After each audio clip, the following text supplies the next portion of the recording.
بناوی خوای بەخشندەی میهرەبان سڵاوتان لەبێت بینەرانی بەڕێز ئەنجومەنی وەزیرانی عێراق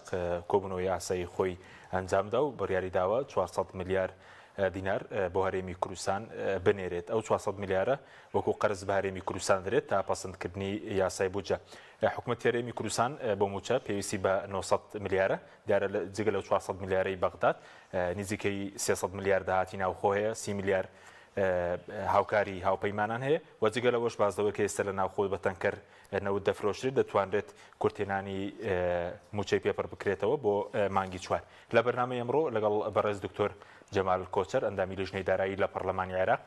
باز لە نردنی 400 میلیارەکە و پشکی هەرێم و کاتی پەسەندکردنی بودجێ عێراق بە تەواوەتی و کەی بودجەکەش دەچێتە بواری جێبەجێکردنەوە و هەرێم مانگانە کەی بە تەواوەتی بودجەکەی بۆ دێت. ئەم پرسانە تاوتوێ دەکەین. کاک دکتۆر سوپاسی ئامادەبوونت دەکەین. زۆر سوپاس دەکەین. سەرەتا لە 400 میلیارەکەوە دەست پێ بکەین. حکوومەتی عێراقی بریاری داوە 400 میلیارد دینار بە قەرز بنێرێت. ئەوە چۆنە تاوەکو پەسەندکردنی بودجەیە دوای پەسەندکردنی بودجە پشکی تاوەتی بۆ هەرێم دێت؟ بله زۆر سپاس سڵاوت خودێلتە و هەمی بینەر و بیسەرێت پەیام بن بناوێ خودێ مەزن و دلۆڤان. بێگومان پشتی بڕیارە دادگەها پاریس فرۆتنا گازە هەرێمێ هاتیە ڕاوستاندن و حەتان و کەژی نەچوویە هەرچەندە سەرۆک وەزیر دانیشتنا مەیە ڕۆژە شەمبیە وەک ئەندامێت لجنا دارایی لەگەل بەڕێز سەرۆک وەزیری و هەرچێ جێگرێت وی لێرێ گوتی درێژیە وان دو ڕۆژە حتا وان دو ڕۆژە سەیە دێ لەگەل تورکیا ئاغوین و گاز بچیتن دیارە حەتانوکە نەچوویە ژبەر هەندێ ئاریشاتی دەرکەفتی عێراقیژی ئەگەر گاز نایەتە فرۆتن و هەرێمیژی ئەگەر گاز نایەتە فرۆتن دێ حکوومەت پەککەویتن چونکو جهێ داخەیە هەندە ساڵە نەشیایە خۆش ئێک ژێدەریە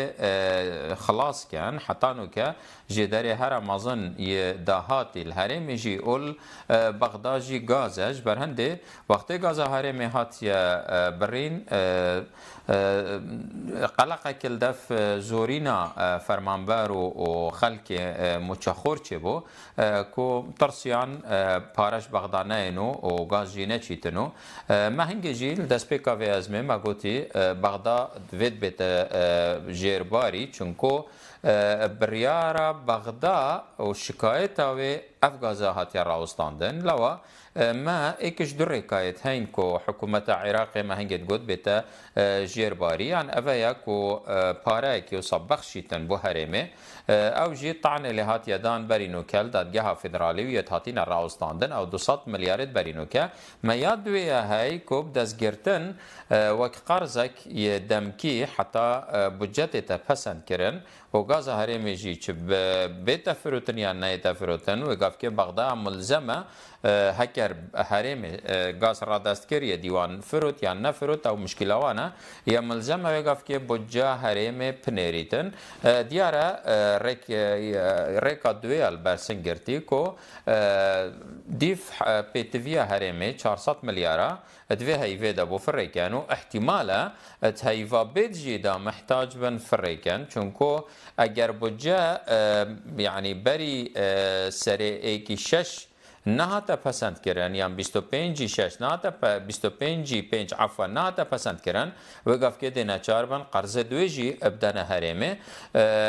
اوا پنگاوه که یا ارینیش لا حکومت بغداد کو یا ایکی مراعات حولاتیه مکری یا دوی ریزلوان رکفتنو او اتفاقات هاتینه کردن ناو بین هر دو حکومت دا پنگاوه که ویتن حکومت هرمی جی پنگاوه پشتی پاوه جیتن که هر گاوه که بودجه پسند بو راست گازا خور را دست کتن یان جی هر گاوه که دولت ترکیه رازی بولگل یا عراق گازا خور را دست کتن و بچیتن باشه کاکتور او 400 میلیارد کنه دراوه بە قەرز ئێستا تاوکو ئێستا لەم ساڵدا گەرەوە بنێردرێت بڵێن بگات دوای جەژن 800 میلیارد نێردراوە ئەو کاتێک کە پشکی بودجە پەسەند کرا پشکی هەرێم چەندە بوو عێراق قەرەبووی دەکاتەوە بۆ ڕۆنمانگی 1 2 3 4 قەربۆکەی دەنێرێتەوە دبیتن یا هرمی نه تقربو کرن بس یا وزارت و دام و دزگهت حکومته وان دو بودجه هین بودجه تشغیلی و بودجه استثماری اوا تشغیلی السر ایکل سر 12 ورگرتیا و چو یا استثماری دی بو حساب بیچ ایک دیتا دان بس چونکو یا هرمی رکفتن یا تدا هی که هرم 400,000 برمیلا روزانه را دست کتن ایدن دش رکفتن دش وقتی پسند کرنه دست بکرد چونکه برینگه را دست نکریه بس دی ما بارت اویدی ده هبن اویش دروی رکفتنه ما چی هیچ دروی رکفتنه ما پرپیدانا پارزگاه های تنمیت الاقالی محافظات ما بابت اوید خوراکیه بابت درمانیه بابت گن موجه و پشتوانیات وی باری دایا ما بابت راتبت پشمرگی نه ما اف هر تشتکیش بلی رکفتنه او پاری گری دای رکفتنه و بشی هرم دیتن ما چندین جورت قرضایت هن یه جای که ما هي مصاريف حاكمة جوان خرا مفروضة بو هرم بشي بتن بله باش دکتۆر بەس ئەو 400 میلیاری کە بڕیاری لێ دراوە دوای جەژن دەگات و ئێستا بازەوەیەکێک کە بە تەواوەتی بەشی موچە ناکە بەس داهاتی ناوخۆ هەیە لە هەرێم هاوکاریا و پەیمانان هەیە باس لە فرۆشتنەوت بەتەنکەر دەکرێت کێشەی موچە دروست نابێت لە کوردستان مفروض هوا درست نبیتن چونکو معقول نینا وقت هرمه گازب 20 دلارات فرود تگوتی ام نشین موچیت وقت دابدن چونکو گازا 20 دلاره بگفت که اوا تقریبا شوی وقت و کیوان پندت گوتی حتان و که و 2 سال تپرین هفته و 5 و 8 و سر و 8 یه فروتی مفروض تشتکل بندستی هبیتن بطنگاویه که و کیوه تنگاویه باشە دکتۆر بەس بۆ مانگی داهاتوش بۆ نمونە تاوەکو هەژدەی 5 جارێکی 400 میلیارەکە دێتەوە ئەگەر بودجەش بەسن نەکرێت بديتنا من هجدي حتى 25 مفروضة بنيرن چون كل دولة عراقية الهجدي هيفي اگر نكفيتت روجا خطبه و شنبيه دا دست بيت كان بريارتي تدان كو موچه فرمان برا بيت سر حساباوان حتى 25 هيفي زورينا فرمان برا موچه خو همي ورد گرن ويتن همان رفتار الجل فرمان بري هرمي جي بيت كرن عموما يعني اگر ما شيا حتى 25% كاين بودجه معناه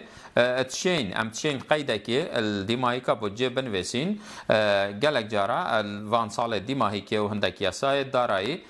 قيد ماده كي اضافات كانوا بيجن افياسا ديتشيتا بواري جيبونه البشتي دنگدان راستاوخو دمينتن هندك تهين هندك بابت تهين بيستي تعليمات در كفن او يقف كي وزاره داراي دي تعليمات دريقيتن او تعليمات زورينا وان شاريمه ناگرن چونكو او پاري بو هرمتت با زورينا و جهه يعني بابت موچه فرمانبرانا و هندك تشتن دنا هرمه بيكو پروژه داخاس كان و افتشتو صاد ديف دابه باشا بەزۆکو پێشبینی خۆت دەمانەوێت تەکیری لێ بکەینەوە تا 5 هەفتەی 5 جارێکی 400 میلیارێکی ترەوە ئەگەری هەیە بێت لە بەغداوایە از بيجم حتى 25 بيتفيا 400 كادي بيتن دا اوجيش 25 حتى سري هيفي جارا كادي موچي بدنفه باشا بس اوي كبرز وتت شما كوبنوتان هبو لەگەڵ سودانی وتی نەوتیارێم دەبێت لەم هەفتەیە لەم ڕۆژان دەست پێ بکاتەوە باسی کردووە کاری ڕاگرتنەکە کێشەکە چیە کە ڕاگیرا بوو نا او صحبت نكر تني قوتي روجانا هرم بارك زور خسارات بيتنو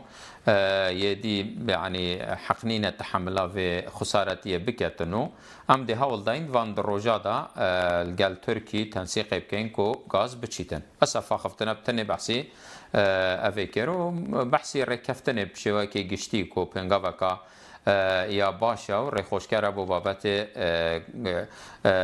پسند کردن آن خواندنایی که دوی و پروژه یاسا گاز و غازه تنه صحبت بتنه کرد باشه ای برای چی ترد لیپرسی درباره هرم هیچ قصه‌ای تری که درباره هرم موچه جگل نوت سودانی کشمه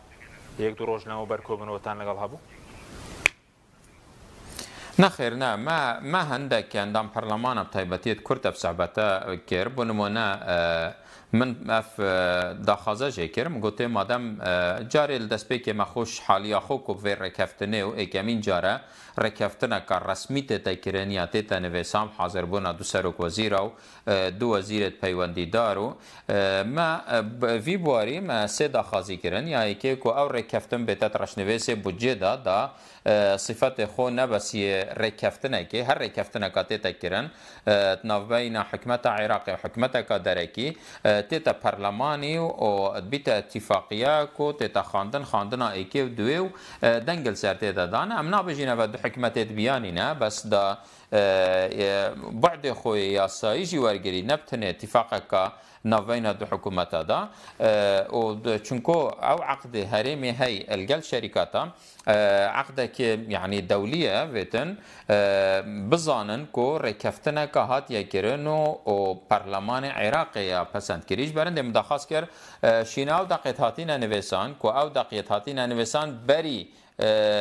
بريارا يا دادگاه پاریسو و رکفتن جی پشتی دادگاه هاتیه کرن مفروض او رکفتن بیت ترش نویسیده او یک شوان داخازیات و ما گوته مادم هرم خر گازا خود رادس کتن یان زورینه در رادس کتن ایدن ویتن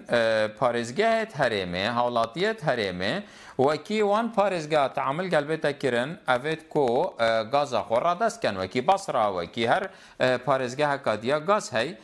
لوا او جیاوازیا وگاف کی هي نوین حالاتیه هرمه دا حالاتیه بغداد في تفجیاوازیا نمینیتن شوان جیاوازیا ما بحث كر ما قلت موچ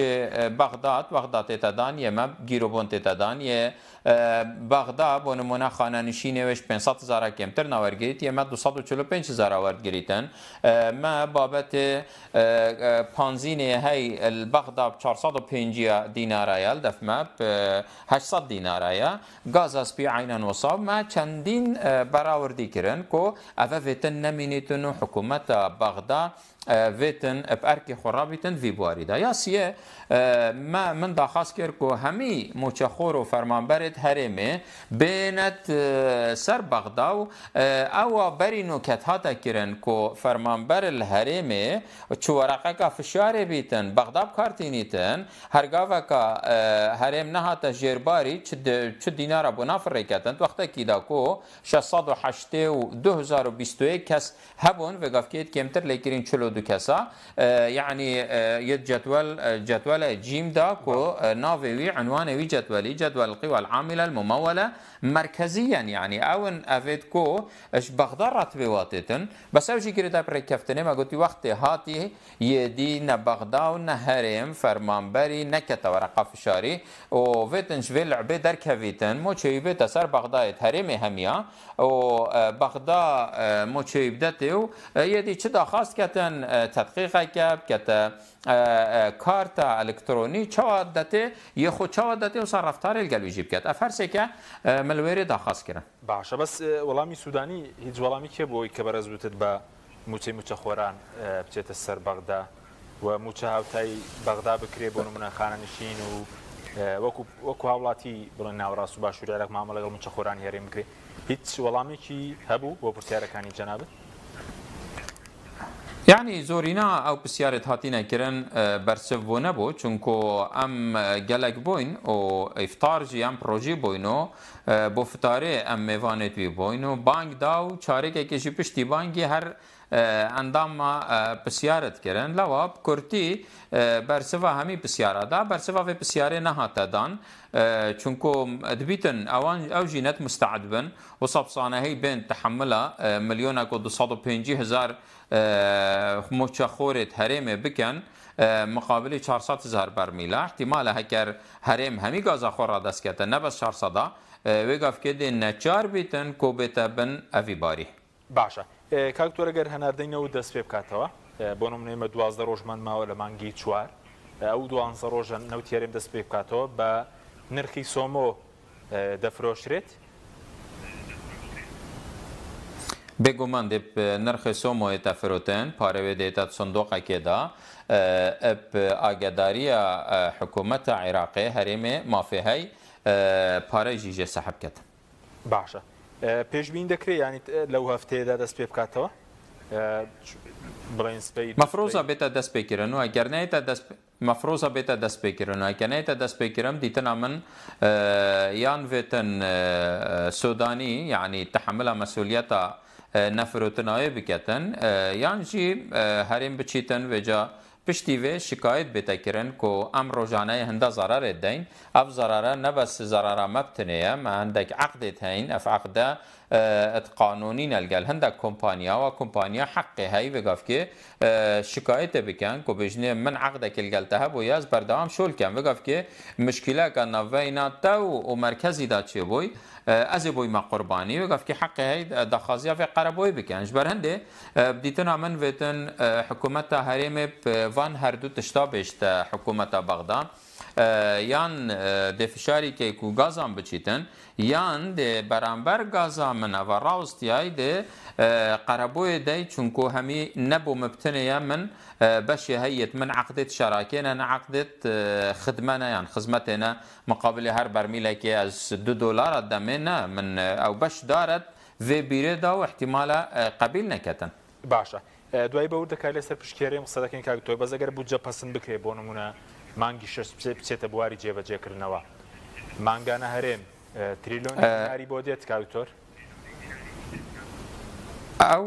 نەش تریلیۆنێ لازم پترتر بێتن چونکۆ نزیکی 16 تریلیۆنانە ئەوێت بۆ هەرێمێ هاتینە دانان ئەگەر تو دا بەشی 12 بکەی دش دەبیتە احتیمالە تریلیۆن و ڕبعی کۆسا تشبیر نەکەژی کو ئەوە شەش هەیوێت چۆین یعنی ئەوێ دی نەبوویە یعنی نەهاتیە سەرفکردن بۆ عێراقی خڕێنایەتە سەرفکردن معناوی بێتش تریلیۆنەکێ زێدەتر بێتن بەس ئاریشە ئەوە هەرێمێ گاز ڕادەست نەکریە دیتنا من vêtin em wek endamên Kurd il Bexda gel hikûmetê fişarê bikein ew babetê moçê fermanbera bête serfkirin ji êkî êk çunku moçê fermanbera çi eleqet asıl ew gazê ve nebîtin û moçê fermanberê Bexda êkil ser 12 hatiye serfkirin berînûke hêcet ew bû ku me çi yasanînin em deyne tew ewa heyî jî wextê bi ser ve çûbû ya 2021 êkî ek 2022 mef'ulê wê xilas bû lawa çi çarçovêt yasayî nebûn beşê fermanberê herêmê bidetê bes vê gavkê eger em budcêl êkî şeş jî pesend kein dê hesab bîtin teş êkî ek ya pesend kirî û hindî masrefekê hey bu her wezaretekê eger wê wezaretê yan wê damûdezgehan wê parêzgehên newergir bîtin heqê hey daxwaza hemiyê biketin nûke Bexda moçê fermanberê xwe budca xwe ya teşxîlî çêt bîtin زۆرینایە وەرگرتی بەس هەرێمێ نەوەرگرتیە معناوێ هەرێمێ بوارێ یاساییڤە مافێ هەی داخوازە بودجە خۆیان تەشغیلی بکەتن و زۆرینە بودجەمە بودجە تەشغیلیە باشە باش کاکتۆرێوە وەکو لیژنی دارایی دو هەفتەیە خەریکی راپۆرت نووسین بوون دوای لەسەر بودجە عێراق قسە دەکەین بە زۆکو پشکی هەرێم ئەگەر بۆ ماشیکەیتەوە بە بودجەی تەشغیلی وەبەرهێنان حاکیمە و سیادی پشکی هەرێم بە چەندە خەمڵێنرێت کاکتۆر يعني اگر تو همیه لێ کۆمکەی دەبنە 16.6 تقریبا تریلیۆن شوان زۆریناوێ هەمی بودجە تەشغیلیە مە یا هەیەت حاکیمە گۆڕانکاریە کە ڤرکە لێ تێدا چێبووی چونکۆ خەلەتیەک تێدا هەبوو بەرینۆکە 53 بوون دێ زێدەتر لێن بەسیەتمەیە دیەت تەشغیلی خەلەتی توێرێدا چێببوو لێرە دێنە خارێ عنیش ئەوە بەرینۆکە تقریبا حشتێ و تشتێک ملیارد کێمتر لێن يعني 16 تریلیۆن و 602 بووینە ئەس بێژم احتیمالە دەبنە 16 تریلیۆن و 500 و تشتێک ملیار دینار ئەوە ئەوە ناوێت دێ بەغداین کۆی گشتی ما هەندێک قەرزێت هەین قەرزێ جایکا یا یابانی ما قەرزێ دیە هەی اوید هاتینا دانان بشی هرمی توی جدا هی ما یهی او پروژه هاتینا دانان بو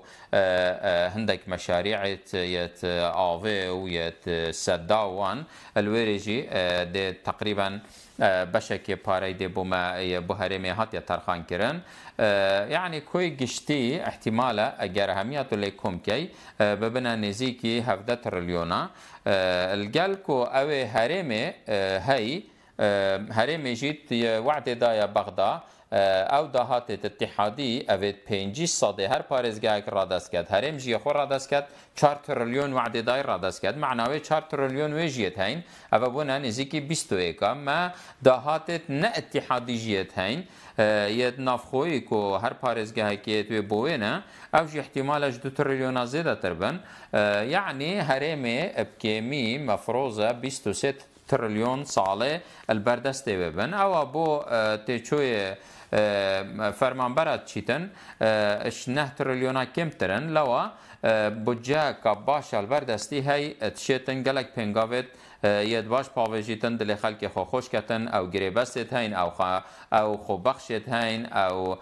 خانەنشینێکی مێوەرگریت هەین ئەو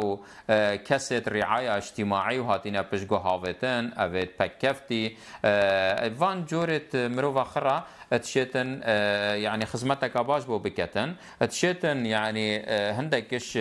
پاشەکەوتی بزڤڕینتەڤە يعني تشێت بێژیتن گەلی هاوڵاتیەت من مەمنۆنی هەوەینە هەوە گەلێک تەحملامە کرد هەوە گەلێک دەستێ مەگرت وەختی هاتی ئەمژی يعني خەڵاتی هەوە بدەینەوە و حقی هەوە بدەینەوە و ئەم وعدی دەینەوە ئەم وان 3 ساڵە يعني هەندەش سەدێ بدەینەوە هەندی ئەف حکومەتە هەیە ڕێکەفتنا بێتن الگەل حکومەتا بێتن یە دیژی تمام بکەین تشێتن ئەvێژی بکەتن الگەل بابەتێ کەرتێ تایبەت تشێتن پشتەوانیەوانژی بکەن باشە بەس کاکتۆر ئەوەی کە 16 تریلیۆن و 500 ملیارەکەەوەی کە بەڕێزوتت ئەوە تەنیا بۆ موچە و بۆ پرۆژەیە وایە ئەوە تەنیا بۆ موچە و پرۆژە و خەرجی حکومەتە ئەو بودجە تەشغیلی و استثماری یا هەرێمێ باشە ئەی ئەو تریلیۆنەکە الگەل هەندێک ئەو قەرز و ئەو ژیە تێدا هەین بەێ ئەی بڵین ئەوەی خەرجی نەوت بزانام نزیکەی 4 تریلیۆنە خەرجی حاکیمەش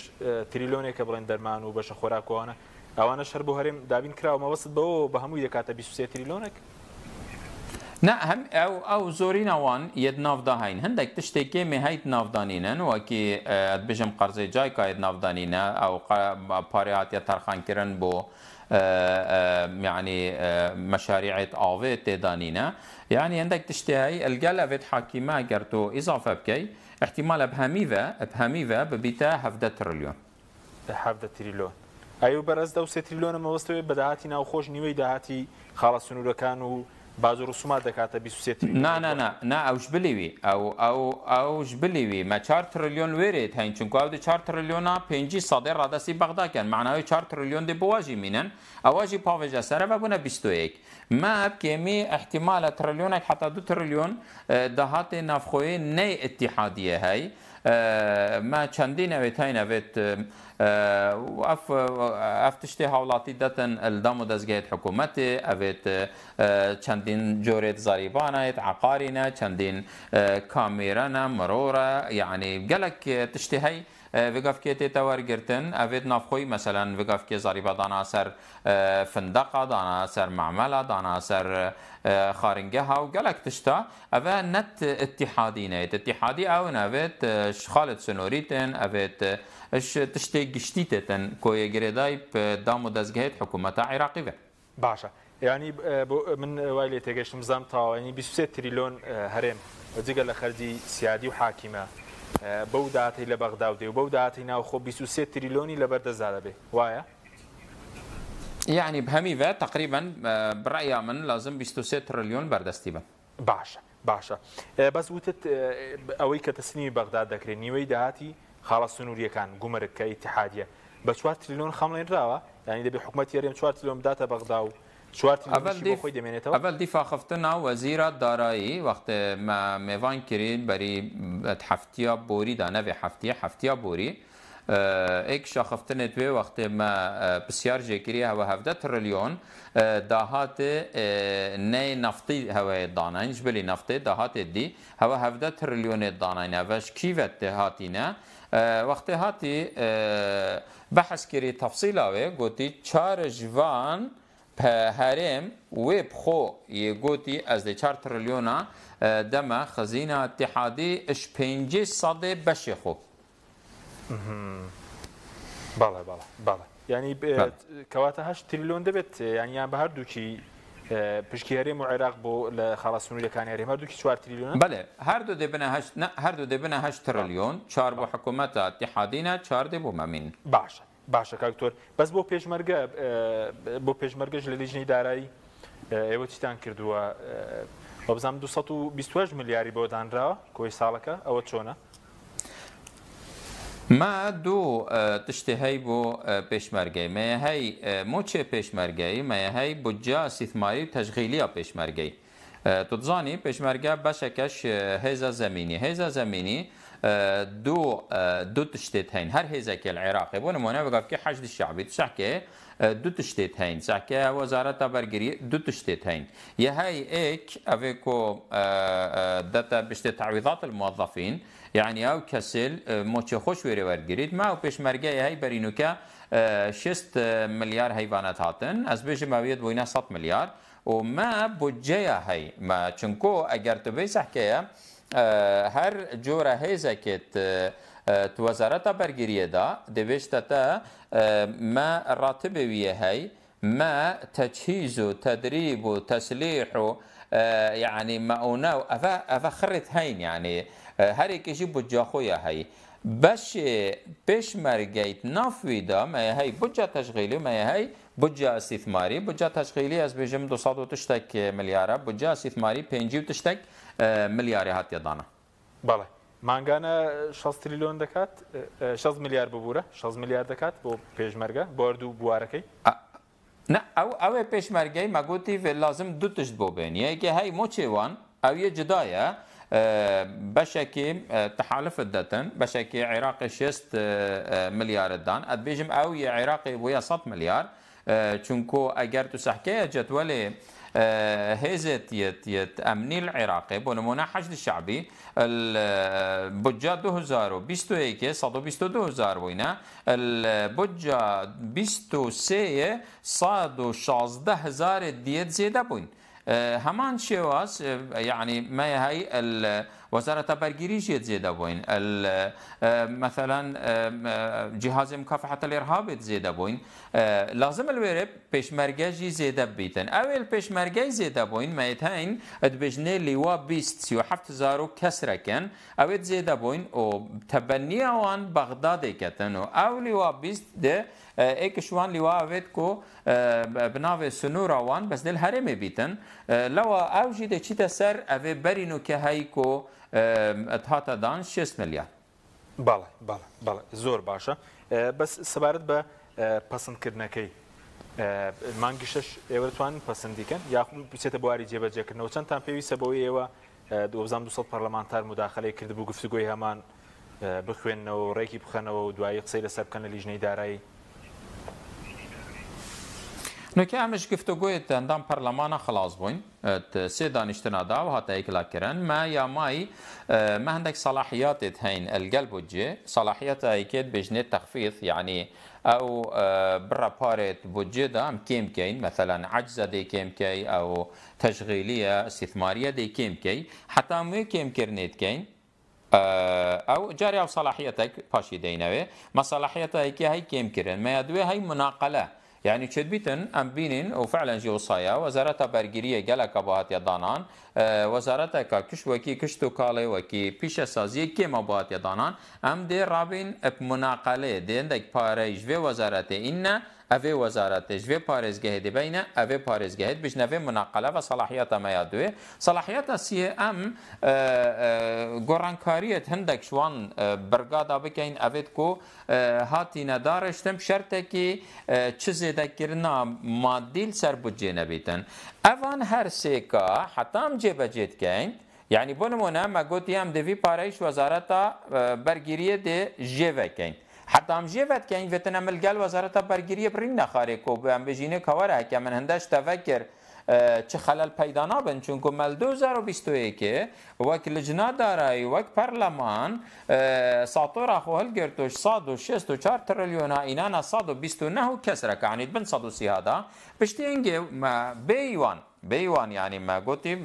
خزینه دولت تحمل ناکاتن ورا وزارت برگیری و مهندش تفکر ورا وزارت نفت مهندش تفکر وقتی ما جفکری در کفت هندک شوان پارت ما این ما جفکرین در کفتن صيانه طياره هليكوبتر بون لو طياره هليكوبتر بعراق همي 2021 مانا بصيانه چونكو پاریوان هات بو برین لو اضافه جاری او خلطی چه نبیتن ویتنام الگلوی وزارت برین نخاره آنوی پارزگاه برین نخاره و امد جین نخاره و ویتنام الگلوی برین نخاره اواد جه وکین دینواهنه ویتلگل هر دو که برین نخاره دا